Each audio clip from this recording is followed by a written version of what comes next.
Sim, se você assistiu Hotel Reverie achando que era uma história de amor, você está completamente enganado. Sempre que estreia uma temporada nova de Black Mirror, tem algum episódio que a galera não entende. E dessa vez, claramente, é o Hotel Reverie, que é o terceiro episódio agora da 7ª temporada, que estreou dia 10 de abril. E eu queria falar sobre ele e abordar esses pontos que as pessoas não estão entendendo.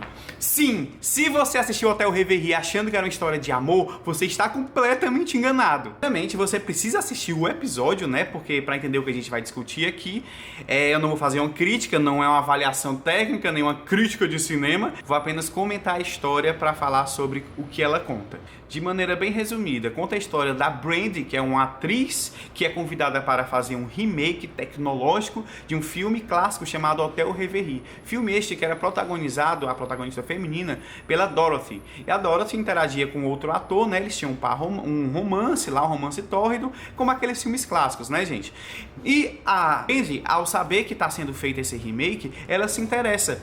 E a produtora do filme, né, que é aquela atriz excelente, a Awkwafina, ela fica muito interessada porque a Brandy é uma atriz famosa. É legal ela fazer esse papel mudando o gênero do protagonista original, né? Que era um homem e agora ser uma mulher, que vai interagir com a Dorothy. Então ela entra nesse programa tecnológico que a personagem da produtora deixa muito claro que ela não entende muito bem, ninguém entende muito bem como ele funciona, e eles vão interagir com inteligências artificiais programadas para agir como os personagens, e eles são baseados nos atores originais, né? Então, assim, tem uma cópia de memória dos atores, não só dos personagens. E isso, mais pra frente do episódio, deixa claro naquela hora que ela tem contato com o mundo exterior, né? E, gente, daí sai a questão. A história de amor, entre aspas, desse episódio, não é entre duas pessoas, é entre uma pessoa e uma inteligência artificial. Isto já foi tratado no cinema em diversos filmes. No Her, né, o Ela, que isso é tratado, naquele Ex Machina, que isso é tratado também, e é tratado de maneira muito clara. É ridículo um ser humano se apaixonar por uma inteligência artificial. E a crítica desse episódio aqui está centrada nisso.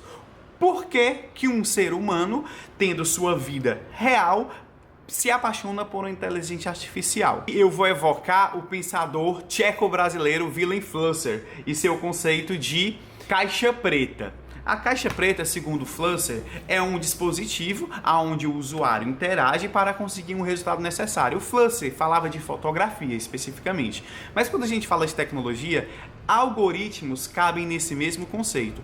Um algoritmo nada mais é aquilo que você, usuário, interage com ele para ter um resultado que você deseja. Eu estou postando esse vídeo no TikTok para as pessoas assistirem, é meu resultado. Eu sei como o algoritmo funciona? Não. Por isso caixa preta. A gente tem uma ideia do que ele faz. Como exatamente ele funciona, só o seu criador, seus criadores sabem. O usuário, não.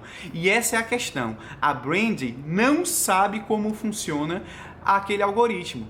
E ele funciona claramente, sobre a ótica dela, para emular a própria vida dela.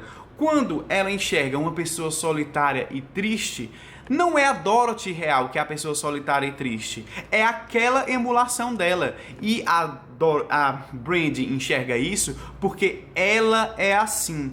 E muito claramente você pode ver essa característica quando ela interage com qualquer pessoa real. Aquela cena dela com a entregadora está no episódio só para fazer a gente ver isso. Como ela é esquisita interagida com a pessoa real. Ela não consegue interagir. A vida dela é solitária. Ela não tem ninguém na vida dela real. Então, quando chega dentro do programa e ela é a única pessoa interagindo com aquelas máquinas, com aqueles programas de computador, e ela enxerga na Dorothy uma pessoa triste e solitária, é ela que está se vendo dessa maneira. Não é a Dorothy que é assim. A Dorothy não existe. Aquilo ali é uma imagem pré-concebida, criada da Dorothy. Aquilo não é real.